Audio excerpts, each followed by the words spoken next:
Alam mo ba na ang mga kalapating lumilipad ay palaging makakahanap ng daan pabalik sa kanilang tahanan kahit saan sila magpunta? Kilalanin ng GPS ng kalikasan ang kalapati.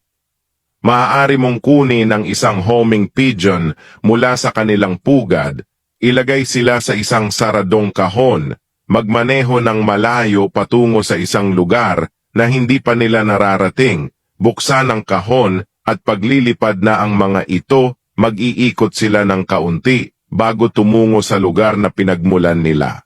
Ang homing pigeons ay mayroong parehong kompas at mekanismo ng mapa na gumagamit ng mga visual na landmark sa lupa pati na rin ang iba pang mga tanda tulad ng olfaction, infrasound, ang magnetic field ng lupa at ang mga polarisasyon pattern ng araw.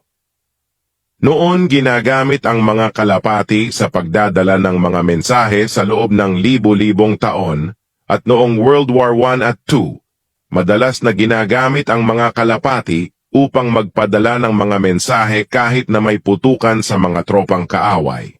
Noong natapos ang mga digmaan, 32 kalapati ang tumanggap ng British Medal of Honor para sa pagpapakita ng kabayanihan at pagkakaroon ng dedikasyon sa tungkulin.